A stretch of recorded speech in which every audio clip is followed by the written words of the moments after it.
Hello, hello, hi Rain. Ooh. All right. I'm sorry. I was trying to figure out what's going on with the Facebook Live. Even from last week, it still gave me some problems this week. Not sure what's going on, but we got it going on right now, so it's good to go. Um, since I am late, I'm going to give everyone about 2 more minutes to get in here because I was supposed to start right at 7 and about 10 minutes late now. So I'm going to give everybody about 2 minutes to get in here and then I'll go ahead and get started. Please make sure you all have your questions jotted down. Anything that you want me to go over that I don't go over in particular that pertains to booking the client, please make sure you save that for the question and answer part at the end of the live towards like maybe the last 10 minutes, and I'll make sure I get to those questions for you. Pull my notes up so we can get this thing going. If you all know of anyone that should be in the chat that's not in the chat, make sure you shoot them out a message. I'm not sure why, but from the other NEMT group that has the largest following, I'm not able to post. My posts are still pending from like 12 posts ago. So if you are able to message anyone that you know that should be in here, that needs to be in here, let them know to get in here, okay? All right. So tonight's topic is going to cover booking the client. And so, what do I mean by that? Booking the client is pretty much everything that you need to know about booking the client. The questions that you should be asking at the time of booking, things that you should have prepared when you're booking the client, things that you should know to help to see if you can retain that client, and other services that you may be able to offer to that client that you may not offer at the time, but you haven't thought about it. For example, someone who may need them to accompany them on some shopping trips, right? But we'll get into that sooner until we get into depth. So I just want to give an overview of what we're going to be covering tonight. If you all were not familiar, it's booking the client. And if this is your first time here, welcome. I appreciate you. I am that NEMC girl. I'm based in Georgia. For all who are not aware, please, if this is your first time here, drop in the chat where you all are from so that we can know. You all may be able to help someone in your area that has the same questions as you, that may need the same help as you. So make sure you drop where you're located into the chat. All right. Also, too, please let me know because I have the topics written out for pretty much the rest of June, except for like maybe the last 2 weeks. So if there's some topics that you haven't seen on the live replays or that you would like to be covered, then please let me know what those are, and I will make sure I cover those for you, okay? Absolutely. Also, if you're not a subscribed member for the monthly membership program, then make sure that you check that out and see what it entails, if that's a good fit for you. Because on June 28th, the lives will be shut down just for monthly membership members only. So I don't want you to miss anything, okay? All right, I think my 2 minutes is up, so I'm going to jump right into it. Now, in terms of booking the client, and also I want you to keep this question in mind as I go on, but what questions do you all have in terms of booking your clients? I know many of you may have questions about rates. That's like always the number one question. But put into your mind as I continue on with this live, what are some questions that you all do have about the booking process?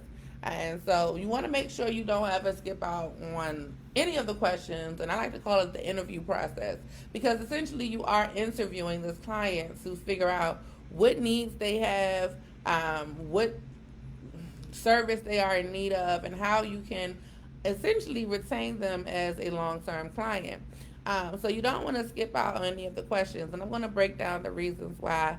It's definitely going to help you determine how you can be of service in other ways in the future. And also, number one, first and foremost, I'm sorry, I don't know how didn't make this the number one reason, but you know how to charge.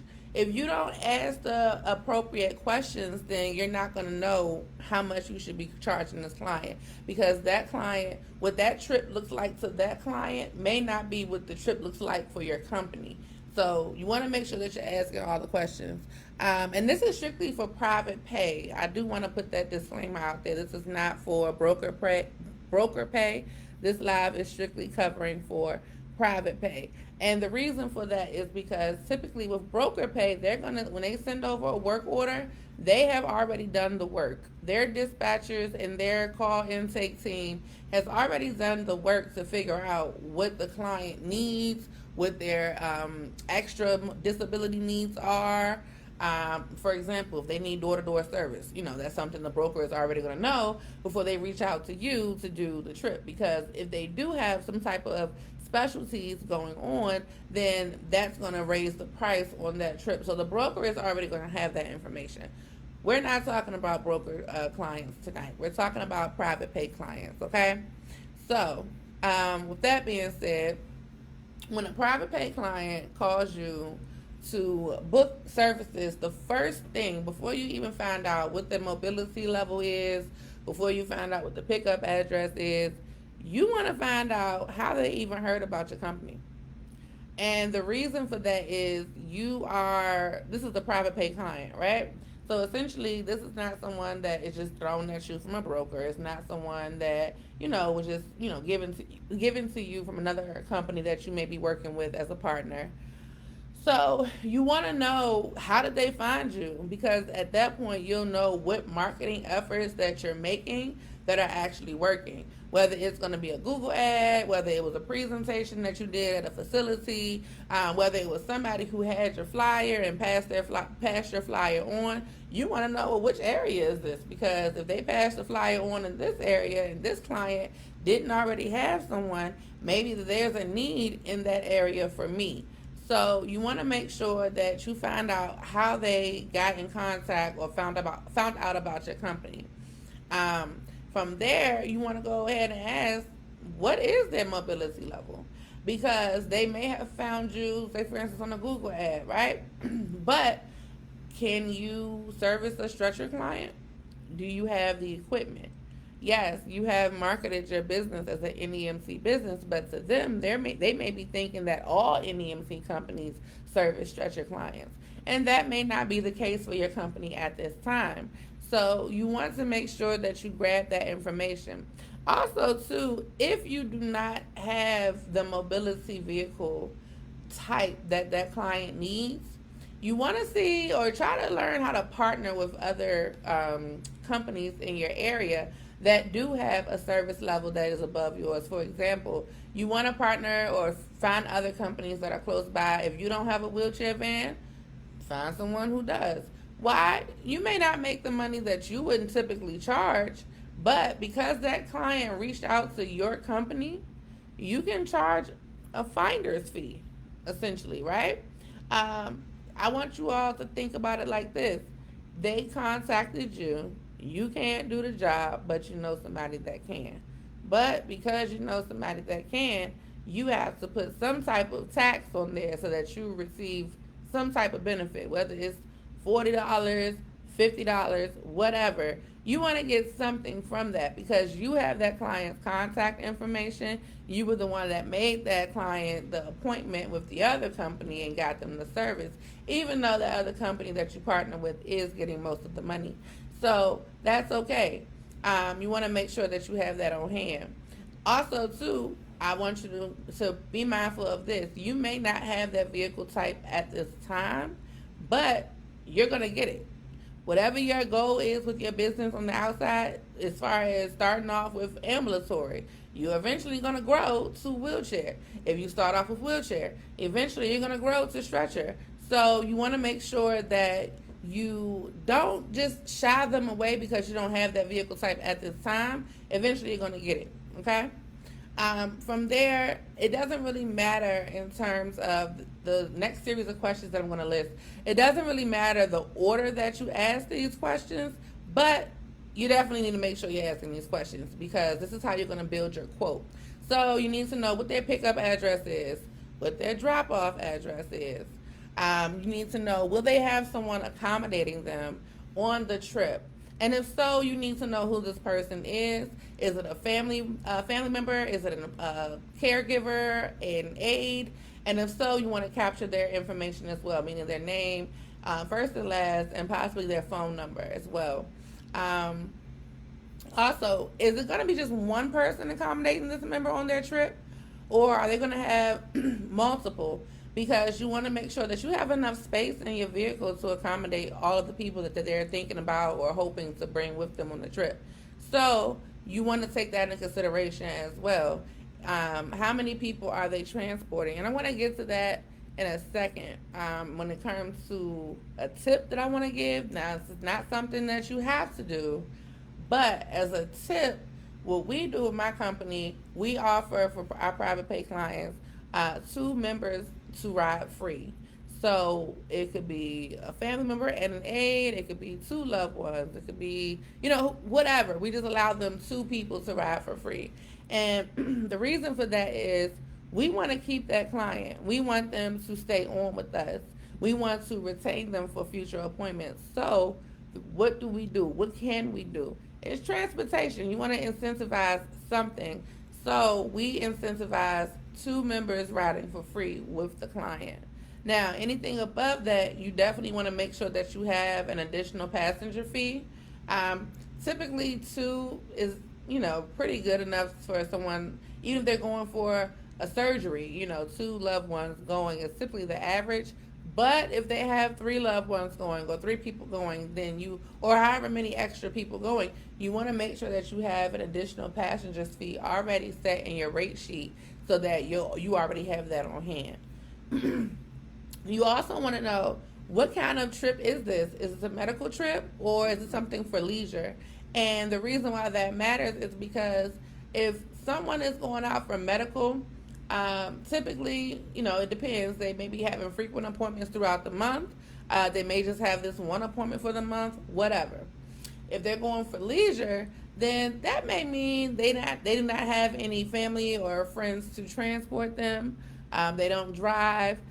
They need to get out more often than they already do. So they're just happy they found your company because this leisure trip today was very important for them to make. So those different scenarios really matter. So you want to make sure you're asking those questions. Now, I will say many people that I've come across from YouTube or from Facebook, they ask the question, do you have to wait for the client while they're at their appointment? And that's a great question. But the question is a little bit more complicated than just a yes or no. But in short, it really depends on what your client wants, number one, what they need, and what they're willing to pay for. But you definitely need to gather this information at the time of booking because this plays a part into how much you would charge.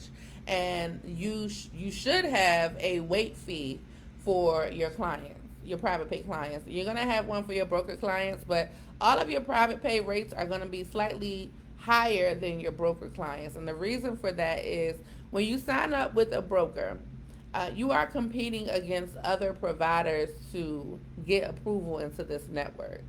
So you want to kind of fluctuate your prices to make sure that you can get approved and not overlooked if you're really trying to get approved with this broker. Now, when it's private pay, you're not competing. This is your company's rates. Whatever Target has set the price at, that's Target's price. Walmart could serve the same thing, but that's Target's price. Why? We don't know, but that's Target's price. For us, customer service is going to be different. I'm sorry, I'm going to go back. Walmart's customer service, Target customer service. We may pay a little bit more for the same product, but the experience is going to be different. So when it comes to private pay, you want to make sure that you are setting your prices that are market rate, but also too reflective of the service that you can provide. If you are doing wheelchair and stretcher and your competitor is only able to do ambulatory, then you want to make sure that your market rates are competitive for the service area that you have. So with that being said, because I'm not going to spend too much time on the rate part because rates is a whole other thing. But the answer is simple, whatever they want to pay for. So if they want to pay for the wait time, if they need you to stay, you need to know that. If they don't want to pay for or they don't need you to stay, then that's something that, you can do a call for return. You can go pick up some other clients, get some other work done during the time of them being in their appointment. I think Rain may still be in here, but I know Rain had asked about a dialysis client. Dialysis patients, they are typically in their appointments for 3 to 4 hours. Now, do they want you to wait for them for 3 to 4 hours? Or do they want you to leave and then you come back and, pick them up at a time where they know they'll be finished with their chair time? It just depends. So you want to make sure that you're asking those questions as well. Um, Make sure that the wait fee that you have makes sense. And so, oh man, I spilled something on me. I'm sorry about that. But what I mean by that is make sure your wait time makes sense. And you don't want, what I mean by that is you don't want anything to be too much of an overload for a fee. Every 15 minutes you have a fee. I say either do every 30-minute increments or every hour that you're going to have a wait fee. Just make sure it makes sense. If you want to charge $10 or $15 for every 15 minutes, then that's going to sound more to the client. You want to just consolidate it, okay? $30 for 30 minutes of wait time or $60 for an hour. Okay, that sounds a little bit better to the client than saying every 15 minutes. So make sure your numbers make sense to not only your company, but for your client as well. Um, Now, if it is an outpatient procedure or something medical, right, then you want to ask if the driver will need to go inside into the lobby area during their appointment. Now, some clinics, they require, based on the procedure that they have, some clinics, they require to see the driver that is going to be taking this patient home. The reason for that is that they are aware that some people do not have family members or loved ones nearby to transport them, and they will risk it all and transport them themselves. So they try to make sure that they can actually lay eyes on whoever the driver is supposed to be for this patient. So if that's the case, and the driver has to get out and walk the client inside and actually maybe help them fill out some paperwork or watch them while they fill out paperwork, then you want to make sure that you understand that as well, because that's an extra detail that you'll have to give to your driver. Now, are they requesting someone to sit throughout the duration of them being in their appointment? Or do they prefer a call for return? Now, this also, like I said, goes back to the wait time. Because if they want you to do a call for return, you're not charging them wait time. But if they want you to sit there and wait, then yes, you want to charge them a wait time.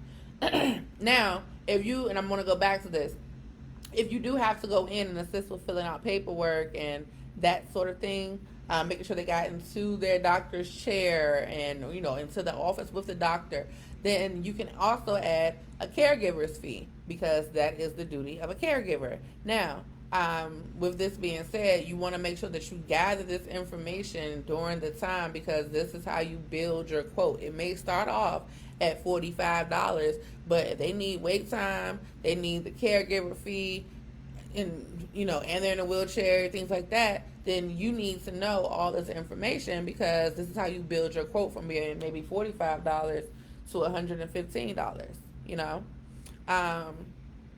So, all right. Will the member be traveling with oxygen? You want to know this because this is very important to know in terms of, do they have enough for the duration of the trip? When we get into you being the provider of oxygen and you having oxygen on hand for clients that may need it, that is a whole other ball game in terms of pricing. So in general, though, you just want to make sure, do you know if this client will be traveling with oxygen? Now, for wheelchair questions, I got 2 wheelchair questions on here listed specifically. Of course, all of these questions pertain to wheelchair clients, but in particular, specifically, you want to ask these clients, is their wheelchair manual or is it electric? You also want to know how much their wheelchair weighs, because this is going to play a part into how the driver loads them into the vehicle and unloads them from the vehicle, especially if it's a manual vehicle, a manual chair. You want to make sure that you're sending a driver that is physically equipped to go and get a client from a manual wheelchair that may be 450 pounds, and the wheelchair also weighs 55 pounds. So you want to just keep that in mind, okay? Also, you want to know, does the client have steps at their home? And if then they're in a wheelchair. The reason being is because you do not want to put your drivers at risk or I'm sorry, not even your drivers, put your company at risk with being responsible to take members downstairs. That is not on your company. That should not be a risk that you take on. Now, by all means, whatever you want to do you, boo. But I am here to tell you the do's and the don'ts, okay? What we do if there is a client that has steps, and we ask, how many steps. At the most, I believe it's 5 that we do. Yeah, 5. It used to be 3. We do 5. So we let them know that we're not going to be the ones. Our drivers are not going to be the ones to bring them down.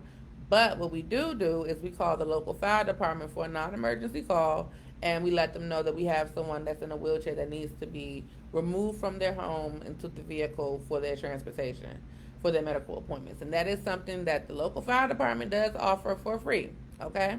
So that is what we do. We give the disclaimer to the client. We let them know. And I will be honest, we have never had a problem. I'm going to knock on wood. But we have never had a problem with the client objecting to that, or the fire department coming out to do that for us. So that is something that you want to keep in mind. Again, by all means, if you all want to have that liability of taking the clients down the steps, this is just a tip. This is just an offer, but it's not something that you have to have in stone. Okay? All right. So, let me see. Now, you also want to know, how does the client currently get around? Are they using another transportation service? I'm sorry, you all. Are they using another transportation service? And if so, why did they call your company this time if they're using somebody else?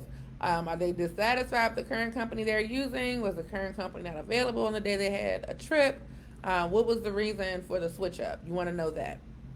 How often do they need to get out and around?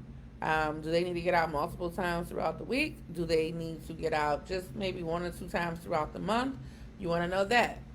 How far are the places that they typically travel to away from their home? This will help you get an idea of the average mileage that they travel based on where they typically go. If it's the grocery store, if they're doctor's appointments, if they're loved one homes, if it's a senior citizen center, you want to know what's the average miles. 5 miles, 10 miles, and they're not going to know. They're not going to know the exact mileage, but they can give you a roundabout idea so that you can see, all right, well, maybe 5 or 10 miles from their home, we can try to work something out. Now, when it comes to getting around, you want to know this from them as well. When it comes to getting around, do they typically like for someone to wait for them, or do they, just want to give a call back and not have to be worried with someone just sitting around waiting on them, and they're not sure when they're going to get done? Now, some people, they prefer to have someone literally right there from their appointments because they don't like to wait. And that's okay. They're paying you for that service. Some people, they know it may take them a while. They don't know exactly how much time, but they're like, oh, well, I always just call when I'm ready to go home. Great. Especially if this is someone who is using you for a leisure trip or leisure services. If they're going grocery shopping or they're going to a loved one's home, they may not always have the time in their mind of when they're going to be finished, right? So they know that they're typically going to be a call for return.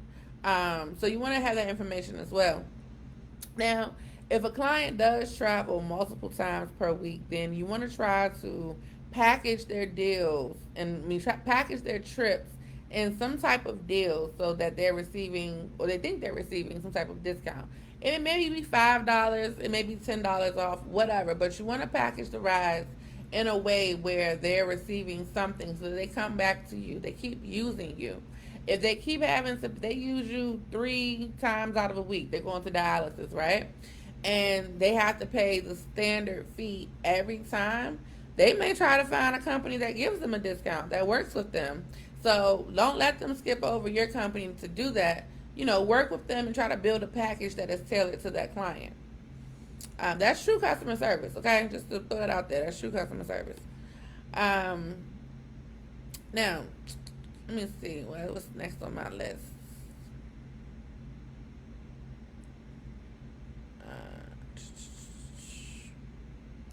All right, so one of the things that I really want you all to get down is to make sure that your private pay rates are set. Now, one of the biggest things that, in terms of customer service, that we always hear is that a client has to call and they got an email quote. The company said they had to get an email quote. So when a client is calling for a quote, they don't want to wait. They want to know how much it's going to charge, because they have to wait. If you have to call them back or you have to send them an email, that gives them time to look up the next company and call them and to get a quote from them. So you want to make sure that you have your rate sheet set. Now, I will say, if it's a big job, if you're doing something where you're transporting multiple people, like a 15 passenger or something like that, right? A group tour or something like that, then you're going to have to call them back. And the reason is because you do want to make sure that you're getting the numbers correct, and you may be working out some type of deal with them based on the job scope at hand. If it's an out-of-state trip, that may be something that you have to give them a call back or send them an email for. But for your standard private pay clients, you want to make sure that you have it and you're ready to go. Now, also too, when it comes to, I know this has been a question as well, in terms of payment. Do you take payment on the scene, or do you take payment when the trip is done? No, you take payment on the phone at the time of booking. If you don't have any type of booking, no payment is no reservation. And that eliminates everything. The drivers should not carry any cash unless they get tipped. That's something they can keep in their tips, whatever. But the drivers should never carry cash. This eliminates a lot. It eliminates you trying to keep up with where the cash is. It eliminates with your drivers maybe, having something with loss prevention. It prevents your drivers or yourself being robbed. So you want to make sure you don't carry cash with you anytime. Take the payment over the phone. If they don't want to pay you over the phone, that's fine. Make sure you have some type of billing system. And if you all want to go back to the live replay that I did a couple of weeks ago, where I talked about the softwares that you need for your NEMT business, I spoke about Square. I spoke about Square specifically because that's what we use. And during the pandemic, because our transactions were going through Square, they were able to see our sales when it came time for us to apply for funding. Not talking about the PPP. I'm talking about funding. Square saw the transactions that we had and said, "Oh, okay, you are an active business," and they offered us some business funding, and yes, we were able to use that. So when you think about these ways that you're taking the funds from your clients, don't do Cash App. Don't do Zelle. No, we're talking about a real billing system. So you don't have to go through Square, but use something. Find something out there. You don't have to go through QuickBooks. QuickBooks is another one. But use something. All of this should be going and documented through your business bank account, because that is how you build your business credit. That is how you start qualifying for business funding. Yes, we come out of pocket starting our businesses. We should not do that, okay? But a lot of us do. However, in order to just start building your business funding and your business credit, you want to make sure all of your transactions are ran through your business bank account, okay? So make sure that, especially for your private pay clients, you are not doing any cash transactions. You're collecting all of the payments up front, and everything is ran through your business account. Again, I recommend Square simply because they offered us some money, okay? And that was something we could definitely use at that time. So I'm sorry, I'm going over a bit, and so I definitely want to leave some time for questions. I know I was wondering, okay, great, we do have some questions on Facebook or some comments on Facebook. I was a little concerned because last week I couldn't see the comments until after the live was over. So, all right, what questions do you all have for me? I know I covered a lot. But I want to leave some time for questions. Let me see. Let me pick up. this here. All right, let's scroll up, scroll up. All right, all right. Oh, we got Charlotte in the building. Okay. Oh, hi, Minnesota. Hello. All right. Um, all right, so Rain asks if they do a call for return, you just charge the same price for both legs, right? Yes. Just charge the same price. Now, they may add a third stop. And what that means, say for instance, that you drop them off at an appointment and they have a prescription that they need to pick up.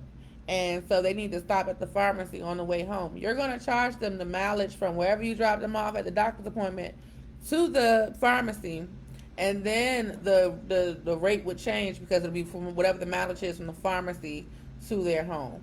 So that's an example of when the rate would change for that time. But overall, you'll be just charging the same for the A leg and the B leg. It's okay, Ryan. We'll get it together. That's okay. Okay. Change your mind as how do you get private pay clients? I'm struggling with that. So I did. So if you want to go back, I think it was maybe like 2 weeks ago. Check out the live replay, and I spoke about how to market for private pay clients. And there's a video on how to compose your marketing binder and how to reach out to the executive directors and really put yourself out there to try to win some private pay contracts and private pay clients as well. All right, let me see. Oh, okay, Ryan, you on Facebook and Instagram. Okay, great. All right, hi Jada. Oh, I missed you last time. All right, let's see. We have any other questions here on IG? Minnesota. How do you pronounce the name? Yanle. I think that's a Yanle. I don't want to mess it up though. All right. Okay. Well, if we have no more questions this evening, I just want to thank you all for joining in. I truly, truly appreciate it. We'll be back next Wednesday. And all of this is a part of the series through June of day-to-day operations. So, booking the client is definitely a part of the day-to-day operations because it's definitely important to know the questions to ask because that's how you're going to get your accurate pricing for your clients. You don't want to just assume that they're ambulatory. You don't want to just assume that they're in a wheelchair. You don't just want to assume they need a round trip. You want to make sure that you're asking in-depth questions because, again, the questions that you ask are going to help you to retain that client and get a better idea of the services that they need from you. So definitely want to make sure you have that. Okay, hold on. Rain said she has another question. Um,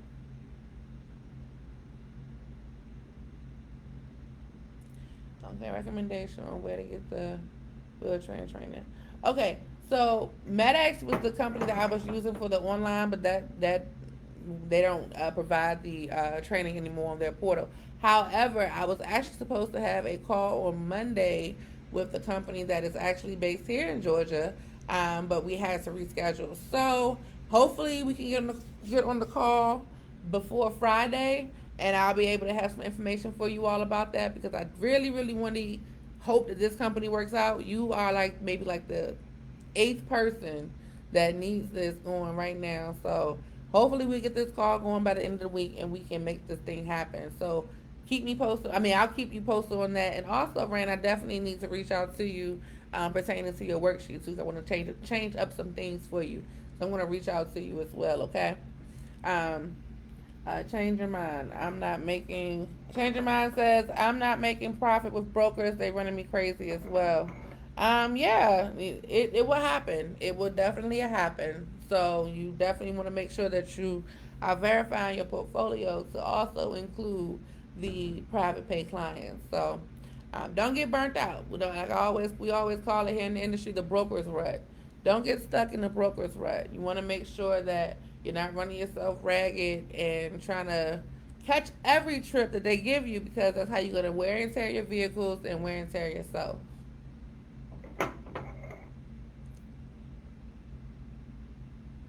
Oh, thank you, Stephanie. I really appreciate you. So I sent your email out to you as well, so make sure you take a look at that. All right. Well, I thank you all for joining me this evening. You all have a great rest of your week, and I will see you all next time, okay? All right, take care. Bye bye.